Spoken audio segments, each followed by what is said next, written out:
Well, let's bring in Israeli political analyst Akiva Eldar now. What do you make of all these latest developments coming out of Washington? Presumably you've been hearing us talking there to John Brain about Donald Trump's latest comments. The latest comment, actually, that I was just watching in the Israeli media is that President Trump said that President Herzog, the president of Israel, and I want to remind the viewers that Israel is a sovereign country, that President Herzog should be ashamed of himself that he did not pardon Netanyahu, which he doesn't have the power to do. But actually, this is a very brutal interference. And I think that the Israeli public is disgusted by this. And if Netanyahu, who is very deeply into the election campaign, we actually started the countdown. It will not happen later than October. And now more people will see this as another trip to convince President Trump to get Netanyahu out of prison. His trial is still on, and I think that this is unprecedented, that the Prime Minister of Israel is asking a foreign leader to get involved in, his own political and personal problems. But going back to the discussion on Iran, Netanyahu put himself in a kind of a trap, because if President Trump will eventually decide to strike, and we know that it will not bring a regime change, because without boots on the ground, these things are not happening.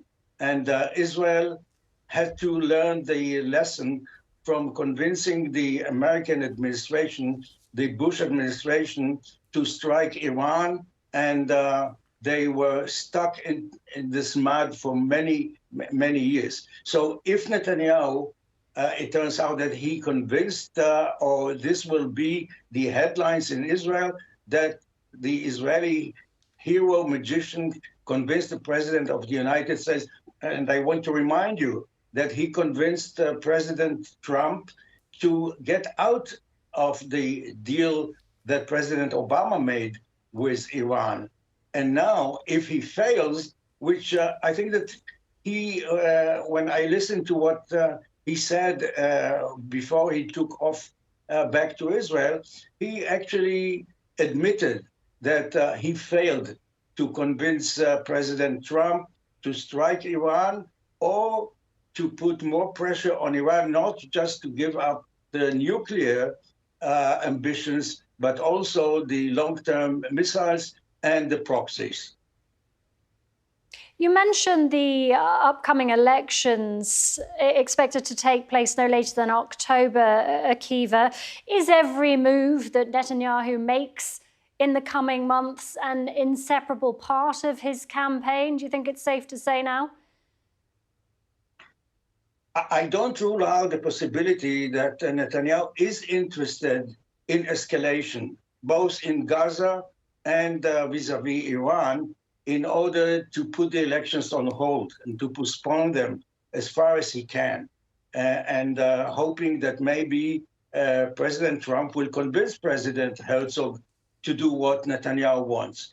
But I really believe that this elections are very crucial for Netanyahu, and if he decides to enter a war, an escalation, this will be a war that does not enjoy a consensus at home and does not enjoy the international support.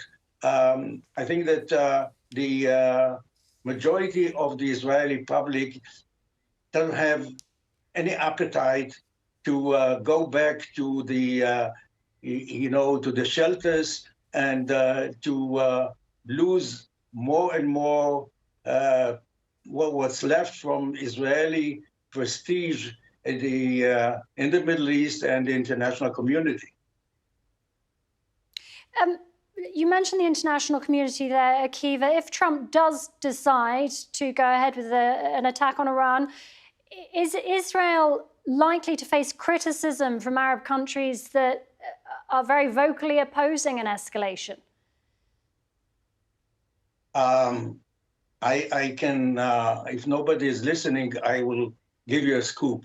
What will happen is that those countries will be blamed by Netanyahu and his allies, not only in Israel, but in the Jewish communities, of anti-Semitism and anti-Zionism. And I'm afraid that too many Israelis will buy this. Netanyahu actually gave up on Europe, the EU, Turkey, and even in the Arab world.